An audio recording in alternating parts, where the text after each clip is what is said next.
இவனெல்லாம் கொண்டு போய் நடிகை இயக்குனர் சங்க தலைவராகி பெப்சிக்கு தலைவராகி ஸ்டார்ட் ரன் ஸ்டாப் ட்ரக் அந்த கடிதத்துல ஒன்றிய அரசுங்கிற வார்த்தையை பயன்படுத்தாம மத்திய அரசுங்கிற வார்த்தையை பயன்படுத்தி இருக்காங்க. திமுகனாலே ஊழல், ஊழல்னாலே திமுக, அவ்வளவுதான்.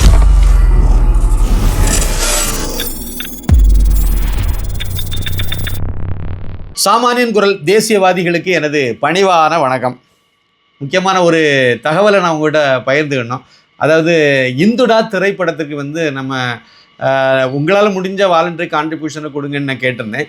அதுக்கு இதுவரைக்கும் 23 லட்சம் ரூபாய் நமக்கு வந்திருக்கு நேற்றைக்கு நம்ம பார்த்த வரையில். இப்போது அதுக்கு நிதி பங்களிப்பு பண்ணுறவங்களும் குறைஞ்சிட்டாங்க. அப்படியே படம் பார்க்குறவங்க ரொம்ப கம்மியாயிட்டாங்கன்னு நினைக்கிறேன். முடிஞ்சதுன்னா உங்களால் நீங்கள் இது வரைக்கும் பார்க்கலன்னா அவசியம் பாருங்கள். ஒரு 15 நிமிஷம் பார்த்தீங்கனாலே உங்களுக்கு நான் ஏன் சொல்கிறேங்கிறது உங்களுக்கு தெரியும். அதே மாதிரி இது வரைக்கும் பார்த்தவங்க மற்றவங்களையும் எனக்கு கொஞ்சம் பார்க்க சொன்னால் நல்லாயிருக்கும். நிறைய பேருக்கு போய் சேரணுங்கிறது என்னுடைய முக்கியமான ஒரு இலக்கு. அதுக்கு நீங்களும் கொஞ்சம் ஒத்துழைச்சிங்கன்னா நல்லாயிருக்கும். கண்டிப்பாக இந்துடா படத்தை எல்லாத்தையும் பார்க்க சொல்லுங்கள். ஒன்றும் செய்ய வேண்டாம். யூடியூப்பில் இந்துடானி தமிழில் டைப் பண்ணாலே அந்த படம் எதாவது 14 சேனல்களில் இருக்குது. ஏதாவது ஒரு சேனலில் உள்ளது மேலே வந்துடும். அப்படி இல்லைன்னா இங்கிலீஷில் அடிக்கிறதா இருந்தால் INDHUDAA அப்படின்னு இங்கிலீஷில் டைப் பண்ணாலும் அது வந்துடும். ஒருவேளை உங்களுக்கு அது இப்போ எடுக்க சிரமமாக இருக்குது, அதை வேறு லிங்க் அனுப்பிவிட்டால் தான் பார்க்க முடியும்னு நினச்சிங்கன்னா ஒரு நம்பர் தரேன். அந்த நம்பருக்கு நீங்கள் தாராளமாக கால் பண்ணி கேட்கலாம். 9094239666 இந்த நம்பருக்கு நீங்கள் கால் பண்ணி கேட்டால் அந்த லிங்கை அனுப்பி தருவாங்க. அதுக்கு மட்டுமே, இந்த பர்பஸுக்கு மட்டுமே நீங்கள் இதை பயன்படுத்தணுங்கிறது என்னுடைய கோரிக்கை. படம் இன்னமும் சென்சார் ஆகலாம். நம்ம திரையில் கொண்டு வரணுங்கிறது என்னுடைய முடிவு. அதில் தெளிவாக இருக்கும், உறுதியாக இருக்கும். அதை நோக்கி தான் நம்ம பயணப்பட்டு இருக்கோம். ஆனால் படத்தை இன்னமும் ரிவைசிங் கமிட்டியில் தான் இருக்குது. படம் இன்னும் சென்சார் குழுவினர் படம் பார்க்கலை, இன்னமும் பார்க்கலை. நம்ம படம் மட்டும் இல்லை, நம்மளுடைய முதலமைச்சர் ஜோசப் விஜய் அவர்களுடைய ஜனநாயகன் படமும் அதே மாதிரி ரிவைசிங் கமிட்டியில் தான் உட்கார்ந்துருக்கு. அதுக்கும் இன்னும் குழு அமைச்சு படம் பார்க்கல. கண்டிப்பாக இதுக்கு பிறகு வேறு படம் ரிவைசிங் கமிட்டிக்கு வந்துச்சான்னு எனக்கு தெரியாது. எனக்கு தெரிஞ்சு நம்ம பழைய எலெக்ஷனுக்கு முன்னாடி உள்ள 2 படங்கள், நம்ம படம் இந்துடா படமும் ஜனநாயகன் படமும் ரிவைசிங் கமிட்டியில் படம் பார்க்காம இன்னமும் இருக்குது. குழு அமைச்சு பார்க்கணும். சீக்கிரம் பார்ப்பாங்கன்னு நம்ம நம்புவோம். பார்த்த பிறகு நம்ம திரை கொண்டு வரணுங்கிறத முயற்சி. கண்டிப்பாக நிறைய பேர் இதை பார்க்கணுங்கிறது என்னுடைய பணிவான வேண்டுகோள். அடுத்து திரு அண்ணாமலை IPS அடுத்த கட்ட நகர்வை நோக்கி நகர்ந்திருக்காரு. ஜூலை வரக்கூடிய 1ஆம் தேதியிலிருந்து இந்த ஜூலை மாதம் முழுக்க போதைப் பொருள் ஒழிப்பு அப்படிங்கிறத முக்கியமான ஒரு விஷயமாக எடுத்து அதை கிரவுண்ட் லெவலில் மக்கள் மன்றத்தில் ஒரு விழிப்புணர்வு ஏற்படுத்துகிற வகையில் நம்ம அதை முன்னெடுக்கணும் அப்படிங்கிறது. அதாவது த லீடர்ஸ் அமைப்பு மூலமாக, இயக்கத்தின் மூலமாக அதை செய்யணும்னு அவர் நினைக்கிறாரு. அதே மாதிரி ஆகஸ்ட் மாதத்தில் சுற்றுச்சூழல் விழிப்புணர்வு ஏற்படுத்துகிற வகையில் அதுக்கும் அவர் ஒவ்வொரு அஜெண்டாவாக கையில் எடுத்துகிட்டு போகணுங்கிற மாதிரி அவர் எடுத்திருக்க மாதிரி தெரியுது. இது ஒரு பக்கம் அந்த அடுத்த கட்ட நகர்வை நோக்கி அவர் இதே மாதிரி த லீடர்ஸில் வாலண்டியர்ஸரை இன்னும் நிறைய வேற தொண்டர்களை சேர்க்கணும் அப்படிங்கிறதுலையும் குறியாக இருந்து அதனுடைய பணியை அவங்க செய்துட்டு இருக்கதாக தெரியுது. இதில் போதைப் பொருள் ஒழிப்பு அப்படின்னு சொல்லி நம்ம பேசும்போது எடுக்கும்போது இது தமிழகத்தில் ஒரு பெரிய தலைவலியான ஒரு விஷயம். நீண்ட நாட்களாக அதிமுக காலத்துலையும் சரி, அதுக்கு பிறகு திமுக காலத்தில் ரொம்ப ரொம்ப ரொம்ப அதிகமாக திறந்தே விட்டுவிட்டாங்க. ஆமாம், அதுக்கு தான் ஜாபர் சாதிக்கு மாதிரியான திமுக பொறுப்பாளர்களே மெத்தப்பெட்டமைன் கடத்தி விற்கிற அளவில் உள்ளவங்களாம் வச்சுருந்த அமீர் மாதிரியான இந்த ஆடு புருஷன் ஒருத்தன் கிடக்காமல, அவன் ஆளை என்னமோ அவன் இவனி தான் பேசணுங்க. பிரதமர் அந்த ஆளை அவன் இவனி சொல்லும்போது இவனை நம்ம ஏங்க அவன் இவனி சொல்லக்கூடாது? அது ஆடு விருப்பப்பட்டுச்சுன்னா அது கூட போய் படுத்துக்கலான்னு, உடலுறவு வச்சுக்கலான்னு சொன்ன கேவலமான ஒரு இழி பிறவி இவன். அதாவது ஊருக்கெல்லாம் உபதேசம் பண்ணிட்டாலேவான். ஆனால் அவனுக்கு மகனுக்கு கல்யாணமாக நடக்கும்போது பாருங்கள், அந்த 2 பேர்த்தையும் மடையில் கடிக்க மாட்டான். இவ்வளவுதான். தமிழ்னு சொல்லுவோம். அந்த ஆளுக்கு பேரே தமிழ் இருக்காது, அந்த பிள்ளைகளுக்கு பேரும் தமிழில் கிடையாது, ஒரு இளவும் கிடையாது. ஆனால் ஊருக்கு தமிழன்னு சொல்லி காட்டிக்கணும் அந்த ஆள். இவனெல்லாம் கொண்டு போய் நடிகை இயக்குனர் சங்க தலைவராக்கி பெப்சிக்கு தலைவராகி என்ன கர்மம்னு தெரியல. 185 பேர் இந்துக்காரன் இருக்கான். ஆனால் இந்து விரோதம் தான் வாயில் எப்போ பாருங்க, அந்த இந்து விரோதம் தான் கக்கிக்கிட்டு இருக்கான். ஆனால் இன்னும் வச்சுருக்க ஒரு விஷயம், நம்ம இவனை பற்றி பேசும்போது நமக்கு ஒரு விஷயம் நல்லா புரிஞ்சிக்க முடியுது. என்ன அப்படின்னா, அந்த போதைப் பொருள் வழக்கு இருக்குது பார்த்தீங்களா, அந்த ஜாபர் சாப்தி கேஸில் அண்ணன் சிக்கிட்டாரு, ஏற்கனவே கைதாக போகிறாருன்னு நினைக்கிறேன். அந்த கைதாகக்கூடிய நெருங்கி வரும்போது தான் இந்த பி சிதம்பரம் மாதிரியான ஆட்கள் உடனே மோடிக்கு எதிராக வன்மத்தை கக்குவாங்க, விஷத்தை கக்குனாங்க. அந்த மாதிரி இழிவுபடுத்தி பேசுனாங்க. இதே மாதிரி வேலையை தான் இந்த ஆளும் பார்க்குறான். அப்படின்னா அண்ணனுக்கு வந்து அந்த காப்பு ரெடி ஆகுது அப்படிங்கிறது நமக்கு புரிஞ்சிக்க முடியுது. அப்படி வரும்போது இந்த மாதிரி கிடத்து கதற வேண்டியது. அப்புறம் நான் மோடியை படுத்தி திட்டணும்ல, அதனாலேயே என்ன கைது பண்ணியிருக்காங்க, இந்த மாதிரி ஒரு கதை சொல்லிட்டாலே மக்களை நான் அவ்வளோ மடையணும்ல, சரி இருந்துட்டு போட்டு ஒளிஞ்சு போட்டாங்க. அதனால் அந்த போதைப் பொருள் அதை வந்து நம்ம ஒழிக்கணும்னு சொல்லிட்டு இன்றைக்கி வந்து நம்ம சர்வதேச போதைப் பொருள் ஒழிப்பு தினம். இந்த ஒழிப்பு தினத்தை முன்னிட்டு நம்ம வந்து முதலமைச்சர் ஜோசப் விஜய் தலைமையில் வந்து ஒரு மாரத்தான் ஓட்டம்லாம் வந்து சென்னையில் வந்து நடத்தினாங்க. அதில் ஒரு கோஷம்லாம் கொண்டு வந்திருந்தாங்க. ஸ்டார்ட் ரன் ஸ்டாப் ட்ரக் அப்படிங்கிற மாதிரி ஒரு இது வச்சுருந்தாங்க. ஒரு தமிழில் ஒரு கோஷம் தயாரிக்க முடியாதாங்க, என்னங்க போங்க, தமிழை வளர்க்க போகிறேன்னு சொல்லிட்டு இருக்காங்க. அவர் நடந்தது ஓடினது எல்லாமே அதாவது அதை நடிப்புன்னு நம்ம சொல்ல வேண்டியது இல்லைன்னு நான் நினைக்கிறேன். ஒரு முக்கியமான ஒரு விஷயத்த கையில் எடுத்துருக்காங்க. அது வந்து நல்ல விஷயந்தான். இது வந்து அதாவது விளையாட்டு மேம்பாட்டுத்துறை, அதாவது ஆதவ் அர்ஜுனா மூலமாக அந்த துறை சார்ந்து அந்த மாரத்தானுக்கு அவங்க ஏற்பாடு பண்ணியிருக்காங்க. சர்வதேச அளவில் சர்வதேச யோகா தினத்தையும் நம்ம தமிழக அரசு வந்து அதுக்கு மரியாதை கொடுத்து செய்தாங்க. அது ஒரு பெரிய விஷயம். அதே மாதிரி இதுக்கு முன்னாடி இருந்த திமுக அரசு அதெல்லாம் கண்டுக்காது. அது தனியாக ஒரு ட்ராக் ஓட்டிட்டு தான் அரைஞ்சாங்க. நாசமாக போகிறதுக்கு அதுதான் காரணம். இந்தியாவில் தமிழகம் ஒன்று அப்படின்னு நினச்சி மக்களெல்லாம் இருக்கும்போது நாங்கள் தனி நாடுன்னு சொல்லிட்டு ஒரு இதை உருவாக்குறீங்களா, அது அவ்வளவு. அதில் இன்னமும் கூட தமிழக அரசு, இப்போ இருக்கக்கூடிய தமிழக அரசு வந்து ஜோசப் விஜய் தலைமையிலான அரசு வந்து இன்னமும் ஒரு ஸ்டெப்பு மேலே போயிருக்கணும் என்னட்ட கேட்டிங்கன்னா. அதாவது எப்படின்னா, தமிழ்நாடு தமிழகம் ரெண்டு வார்த்தை நம்ம நாட்டுக்கு தமிழகத்துக்கு நம்ம மாநிலத்துக்கு பயன்படுத்தலாம். தமிழ்நாடுன்னு சொல்லும்போது இது ஏதோ தனிநாடு மாதிரியான ஒரு உணர்வை வந்து திமுக அந்த திராவிடியா மாடல் அரசாங்கம் ஏற்படுத்திச்சு. ஆனால் இவங்க வந்து கட்சி ஆரம்பிக்கும் போதே தமிழக வெற்றி கழகம்னு தான் கட்சிக்கு பேரே வச்சாங்க. அப்போ தமிழக வெற்றி கழகம்னு வச்சுக்கிட்டு அந்த தமிழகம்ங்கிற வார்த்தையை இவங்க வந்து முன்னிலைப்படுத்தியிருக்கலாம். அது ஏன் படுத்தலைன்னு எனக்கு தெரியல. இப்போவுமே இவங்களும் தமிழ்நாடு அரசு அப்புறம் ஒன்றிய அரசு இப்படியே தான் இவ்வளோ நேரம் சட்டசபையிலும் அப்படி தான் பேசிகிட்டு இருந்தாங்க. திடீர்னு அந்த ஒன்றிய அரசில் ஒரு சின்ன மாற்றம் வந்து ஜோசப் விஜய் பக்கத்தில் இருந்து வந்திருக்கு. ரொம்ப ஆரோக்கியமான மாற்றமாக இருக்குது. ஒருவேளை மாற்றமாக இருந்தால், ஒருவேளை இது டிராப்டை எழுதி கொடுத்தவங்க அந்த மாதிரி எழுதி கொடுத்து இவர் கையெழுத்து போட்டு விட்டாரா என்னன்னு தெரியல. ஆனால் ஒன்றிய அரசுங்கிறத தவிர்க்கணும்னு நினச்சி அவங்க அந்த முடிவை எடுத்திருந்தாங்கன்னா, குறிப்பாக என்எல்சி பங்கு விற்பனையை வந்து மறு பரிசீலனை செய்யணும் அப்படின்னு சொல்லி பிரதமருக்கு வந்து முதல்வர் ஜோசப் விஜய் அவர்கள் ஒரு கடிதம் எழுதியிருக்காரு நேற்றுக்கு. அந்த கடிதத்தில் ஒன்றிய அரசுங்கிற வார்த்தையை பயன்படுத்தாமல் மத்திய அரசுங்கிற வார்த்தையை பயன்படுத்தியிருக்காங்க. இந்த ஒன்றிய அரசுங்கிறதே ஒரு பிரிவினையை தூண்டுவதற்காக, பிரிவினைக்காக உருவாக்கப்பட்ட ஒரு வாசகம் தான்.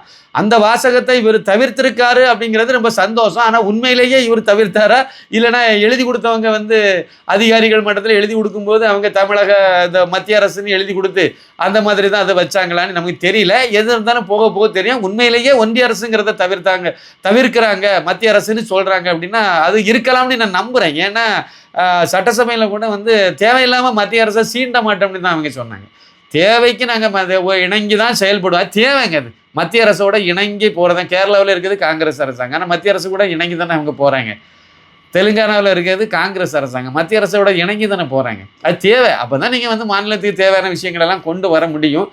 முரண்டு பிடிச்சிக்கிட்டே எதை எடுத்தாலும் நாங்கள் இதைத்தான் பண்ணுவோங்கிற மாதிரி போகிறது நல்லது இல்லை. அந்த அடிப்படையில் ஜோசப் விஜய் அவர்களுக்கு நமது பாராட்ட நம்ம தெரிவிக்கலாம், வரவேற்கலாம். அதே மாதிரி அடுத்த ஒரு முக்கியமான விஷயம், ஜோசப் விஜய் அவர்களே முன்னெடுத்த விஷயம் வந்து லஞ்சத்தை வந்து நாங்கள் அனுமதிக்க மாட்டோங்கிறதுல அவர் உறுதியாகவே அவர் சொல்லியிருக்கார். இதுக்கு முன்னாடி நாங்களும் வாங்க மாட்டோம், வாங்கவும் விட மாட்டோம், வாங்கினவங்களையும் விட மாட்டோங்கிற ஒரு வார்த்தையை சேர்த்து சட்டசபையில் சொல்லியிருந்தார். அவர் சட்டசபையில் பேசின அந்த ஸ்டைலு வேணா சினிமாத்தனமாகவே பேசிகிட்டு இருக்கிறது, இந்த பஞ்சு டைலாக் பேசுகிற மாதிரியே பேசிகிட்டு இருந்தாலும் இந்த சொன்ன விஷயங்கள் வந்து ரொம்ப நல்ல விஷயங்களாக தான் நான் பார்க்குறேன். அதை உறுதிப்படுத்துகிற வகையில் நேற்றுக்கு உடனடியாக ஏவா வேலு, முன்னாள் திமுக அமைச்சர் ஏவா வேலு வீட்டிலலாம் ரைடெல்லாம் நடத்தியிருந்தாங்க. இந்த ரைடை வந்து இப்போ ஒருவேளை மத்திய அரசாங்கம் நடத்தியிருந்துன்னா, மத்திய அரசாங்கத்துக்கு உட்பட்ட, மத்திய அரசாங்கம் நேரடியாக நடத்துறது இல்லை, அந்த இடி அதெல்லாம் இல்லைன்னா வருமான வரி மத்திய அரசினுடைய அந்த ஏஜென்சிகள் மூலமாக அந்த விசாரணை எல்லாம் இந்த ரைடு எல்லாம் நடத்தியிருந்தாங்கன்னா, சோதனை எல்லாம் போட்டிருந்தாங்கன்னா, இப்போ வந்து எங்கள் மீது பழிவாங்கி, இப்போமா அப்படி தான் சொல்கிறாங்க, என்ன பழி வாங்குகிறார்கள் அப்படி இப்படின்னு கொடுத்துருப்பாங்க. இப்போவும் அதே தான் சொல்லியிருக்காங்க. இப்போவும் அதே பழிவாங்கல்னு சொல்லி தான் ஏவாவேலு பேசியிருக்காரு. ஆனால் உண்மையிலேயே வந்து இதில் ரொம்ப ரொம்ப யோசிக்க வேண்டிய விஷயம், அதாவது திமுகனாலே ஊழல்னாலே திமுக, அவ்வளோதான். அது கருணாநிதி காலத்தில் இருந்து 1969 அது விதை போட்டு கொண்டு வந்து விட்டாங்க. சாலையே போடாமல் 3 கோடியே 23 லட்சம் ரூபாயை ஆட்டை போட்டிருக்காருன்னா எவ்வளோ பெரிய கில்லாடி பாருங்க. அதாவது நம்ம வந்து இதுவரைக்கும் பார்த்தது என்னன்னா, சாலை போடுவாங்க, பாலம் கட்டுவாங்க, அதில் 40% அளவுக்கு கமிஷன் வாங்கிட்டாங்க. அப்போ எப்படியா அந்த பாலம் விளங்கும்? அப்படியே அந்த கட்டடம் நிற்கும்? இப்படித்தான் நம்ம வந்து குற்றம் சொல்லிட்டு விமர்சனம் பண்ணிட்டு இருந்தோம். பார்த்தா ரோடே போடலை, ஆனால் 3,23,00,000 ரூபாயை ஆட்டையை போட்டுட்டு போயிருங்க. இதெல்லாம் பெரிய கெஜகால வேலை தான். ஆனால் இது மட்டுமே இது இருக்கும்னு நான் நம்பலை. அப்படின்னா இது ஏவா வேலுக்கு பங்களிப்புல ஒண்ணே கண்டுபிடிச்சிருக்காங்க. அப்ப இந்த ஆளு 5 வருஷமா எத்தனை இடத்துல இது மாதிரி எவ்வளவு வேலையை பார்த்துருப்பாரு. இதெல்லாம் கொஞ்சம் தோண்டி எடுத்தா நல்லா இருக்கும். தோண்டி எடுப்பாங்கன்னு நம்ம எடுக்கணும். இந்த முன்னெடுப்புக்கே நம்ம அவங்கள பாராட்டணும். கண்டிப்பாக ஜோசப் விஜய் அவர்களுடைய அரசாங்கத்தை நம்ம முழுமையாக பாராட்டணும். பல இடங்களில் நமக்கு முரண்பாடு, இந்த இடங்களில் நம்ம வந்து வரவேற்கத்தக்க விஷயம். அந்த போதைப்பொருள் ஒழிப்புன்னு சொல்லி இந்த இன்னைக்கு மாரத்தான்லாம் போனார் பார்த்தீங்களா, அதுவும் நம்ம வரவேற்கப்பட வேண்டிய ஒரு விஷயம். ஆக்கப்பூர்வமாக இந்த ஒரு மாதத்துக்குள்ளால இந்த போதைப்பொருள் கடத்தல், அப்புறம் வந்து அதனுடைய சேல்ஸு, அதாவது கிராமங்கள் லெவலில் கிரவுண்ட் லெவலெல்லாம் போகிறது கொஞ்சம் கட்டுப்பாடு ஆயிருக்குன்னு தான் நான் நினைக்கிறேன். அது ஒன்றும் பழைய திமுக பீரியடில் இருந்த மாதிரியான அந்த இது இல்லை. ஏன்னா தமிழகம் வழியாகத்தான் வந்து இலங்கைக்கு போயிட்டு இருக்கு. கஞ்சா முதற்கொண்டு பெட்ட மீன் வரைக்கும் போயிட்டு இருக்கு. அதெல்லாம் கொஞ்சம் கட்டுக்குள்ளே இருக்க மாதிரி தான் தெரியுது. அதே மாதிரி வந்து இந்த போதைப் பொருளில் இன்னொரு முக்கியமான விஷயம் என்னன்னா, அந்த அமைச்சர் பெருமக்கள்லாம் இப்போ முதலமைச்சர் உட்பட இந்த குடிப்பழக்கத்தை அவங்க விடணும். இதுவரை இப்போ அவங்ககிட்ட ஒருவேளை விட்டுருக்கலாம், நமக்கு தெரியாது. விட்டுருந்தா சந்தோஷமான விஷயம், விடலைன்னா கட்டாயம் விடணும். முக்கியமாக வந்து திரிஷா குடிக்க விடாது.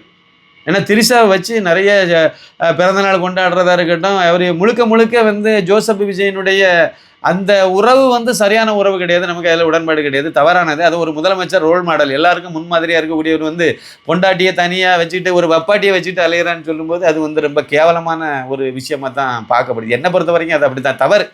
நீங்கள் வந்து மனைவியை முறைப்படி விவகாரத்து பண்ணி முடிச்சுக்கிட்டு ஒருத்தங்களை வந்து முறைப்படி திரிஷாவே நீங்கள் முறைப்படி கல்யாணம் பண்ணியிருக்கீங்கன்னா அது வந்து சரி, ஓகே, அது உங்கள் வாழ்க்கையில் அந்த மாதிரி ஒரு இது இருக்குங்கிற மாதிரி நம்ம எடுத்துக்கலாம். அதை சட்ட ரீதியாக ஒரு முதலமைச்சரே உட்காந்து இந்த கருணாநிதி ஸ்டைலில் மனைவி, துணைவி, அப்புறம் இன்னொருத்தி அப்படிலாம் வைக்கிறது எந்த வகையில், அது எல்லாத்தையும் நியாயப்படுத்திட்டு போகிறது எந்த வகையில் சரியாக இருக்கும்?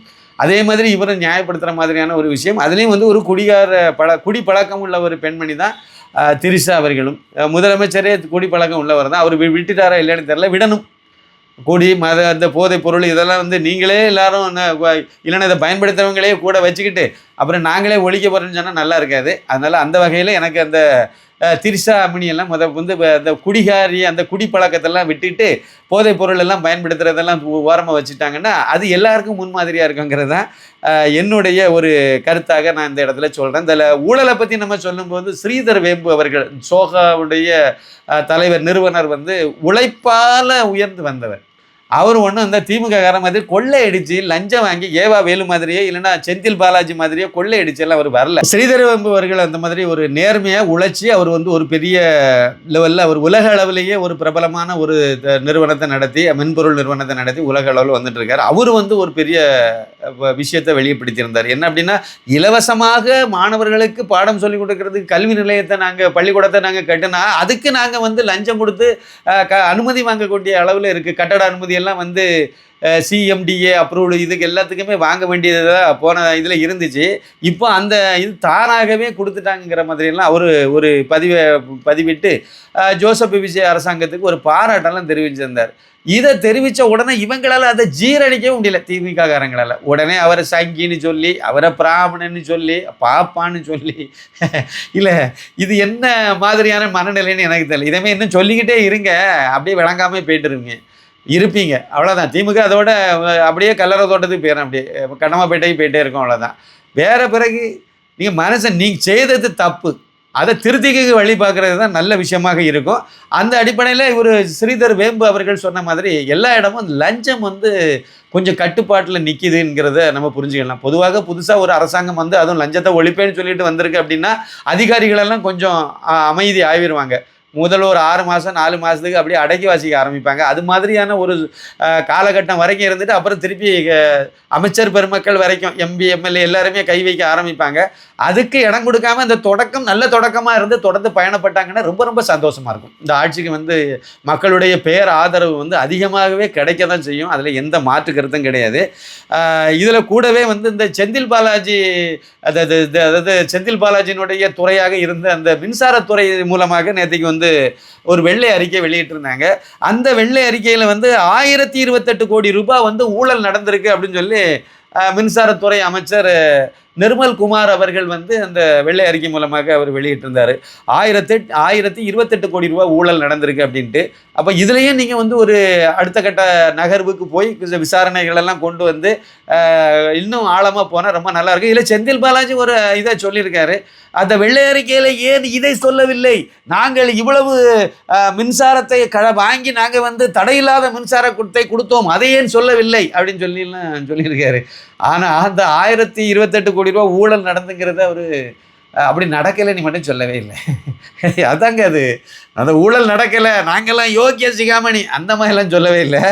அது வந்து நீங்கள் அதையான் சொல்லலை இதையான் சொல்லலை, நாங்கள் வந்து தடையில்லாத மின்சாரத்தை கொடுத்தோமே அப்படிங்கிற மாதிரி சொல்லியிருக்காரு. அப்படின்னா இப்போ மின்சார தடை ஏற்படுறதுக்கு அண்ணனுடைய கைங்கரியத்தில் வேலை பார்க்குற நிறைய அதிகாரிகள் காரணமாக இருப்பாங்க அப்படிங்கிறது அது ஏற்கனவே ஒரு குற்றச்சாட்டு உண்டு. அது உண்மையாக இருக்க வாய்ப்பு இருக்குன்னு தான் நினைக்கிறேன். ஏன்னா மின் பற்றாக்குறையெல்லாம் ஒன்றும் தமிழ்நாட்டில் பெருசாக இல்லை. அப்போ மின் தடை ஏற்படுதுன்னா தடை ஏற்படுத்தப்படுகிறது அதிகாரிகள் மூலமாக அப்படிங்கிறது தான் இந்த தற்போதைய மின்சாரத்துறை அமைச்சர் அதை தான் சொல்லியிருந்தார். அது உண்மையாக தான் இருக்கும்னு நானும் கூட நம்புகிறேன். இதில் இன்னொரு சின்ன தகவலையும் நம்ம சேர்த்து சொன்னால் நல்லா இருக்கும்னு நான் நினைக்கிறேன். என்ன அப்படின்னா 300 பஸ்ஸுகளை வந்து நம்ம முதலமைச்சர் வந்து தொடங்கி வச்சார். 300 பேருந்துகளை வந்து நம்ம போக்குவரத்து துறைக்கு வந்து கழகத்துக்கு வந்து அவர் ஒப்படைச்சார். அதில் வந்து 164 பஸ்ஸு வந்து டீசலில் இயங்கக்கூடிய டீசல் பஸ்ஸு, அப்புறம் ஒரு 136 பஸ்ஸு வந்து சிஎன்ஜி அதாவது கேஸ் மூலமாக இயங்கக்கூடிய பஸ்ஸை வந்து தொடங்கி வச்சாங்க. இந்த 300 பஸ்ஸும். என்னுடைய கேள்வி என்னென்னா, பெட்ரோலினுடைய நிலைமை மோசமாக போயிட்டு இருக்கு, சுற்றுச்சூழல் சூழல் வந்து ரொம்ப மோசமான நிலைமையில் போயிட்டு இருக்கு. இந்த நேரத்தில் மின்சார பஸ்ஸை ஏன் நீங்கள் வாங்கலை? இது வந்து அதிகாரிகள் மட்டத்தில் இருந்து செய்தது இல்லை, ஒருவேளை முந்தைய ஆட்சியில் வந்து அவங்க வாங்கி கொடுத்த பஸ்ஸை இவங்க வந்து திறந்து வச்சிருக்கு, அதுக்கு தான் வாய்ப்பு நிறைய. ஏன்னா ஒரு மாதத்துக்குள்ளெல்லாம் டெண்டர் விட்டு வாங்கி இதெல்லாம் பண்ணுறதுக்கு இல்லை, வாய்ப்பு இல்லை. அதனால் நம்ம வந்து ஜோசப் விஜய் அவர்களை முதலமைச்சரை வந்து இந்த இடத்துல நம்ம குற்றம் சாட்டுறது சரியாக இருக்காது. ஆனால் அதே சமயத்தில் வருங்காலங்களில் ஒரு பஸ்ஸு வாங்கினாலும் சரி, இப்போ இதுக்கு முன்னாடி வந்து அதிகாரிகளுக்கெல்லாம் வாகனங்கள் எல்லாம் வாங்கி கொடுத்தாங்க, அதில் கூட வந்து எல்லாமே டீசல் பெட்ரோல் அந்த மாதிரி தான் வாங்கினாங்க. இனிமேல் வாங்கக்கூடியதெல்லாம் முழுக்க மின்சாரமயமாக வாங்குறது வந்து நாட்டுக்கும் மக்களுக்கும் இந்த சுற்றுச்சூழலுக்கும் ரொம்ப உபயோககரமாக இருக்கும். அதே சமயத்தில் அது ரொம்ப சிக்கனமானதாகவும் இருக்கும். ஏன்னா அரசாங்க இதில் மின்சாரத்திலே அவங்க பயன்படுத்திட்டு போயிடுவாங்க. அப்படின்னா இந்த பெட்ரோல் செலவு டீசல் செலவுங்கிற விஷயங்களெல்லாம் ரொம்ப கட்டுப்படுது, ரொம்ப இது குறைவாயிரும், மெயின்டெனன்ஸும் ரொம்ப கம்மியாக இருக்கும். நீங்கள் வந்து டீசல் என்ஜின் அதெல்லாம் வந்து பெட்ரோல் என்ஜின் இதுக்கெல்லாம் உள்ள என்ஜின் வேணும், இதுக்கு மோட்டரே போதும். அப்படின்னா பராமரிப்பு செலவு ரொம்ப குறைவாயிரும். அப்போ அதனால் வந்து இவர் வரக்கூடிய காலங்களில் கண்டிப்பாக இதை வந்து முதலமைச்சர் ஜோசப் விஜய் கவனத்தில் கொள்ளணுங்கிறது நம்முடைய எதிர்பார்ப்பு. அதே மாதிரி எனக்கு கடைசியாக இன்னொரு இதுவும் உண்டு. என்ன அப்படின்னா, இந்த இப்போ வந்து வெள்ளை அறிக்கை வந்து இதிலெல்லாம் வெளியிட்டிருக்காங்க, மின்சாரத்துறையில் வெளியிட்டுட்டாங்க, அதே பட்ஜெட் நிதிநிலை இதுலேயும் வெளியிட்டுட்டாங்க. இதே மாதிரி திரு அர்ஜுன் சம்பத் அவர்கள் வந்து நேற்றுக்கு ஒரு கோரிக்கை வச்சுருந்தார், தேனியில்னு நினைக்கிறேன், பேட்டியில் கொடுக்கும்போது அதை சொல்லியிருந்தார்.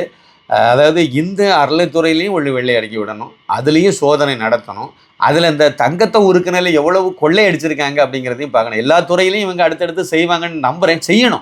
செய்தால் தான் நிறைய முதலைகள் உள்ள எவ்வளவு அடித்து மாற்றிருக்காங்கலாம் வெளியே தெரியும். அதான் அறளைத்துறையில் மூலமாக இந்து கோவில் இதெல்லாம் ரொம்ப மோசமாலாம் ஆகியிருக்காங்க.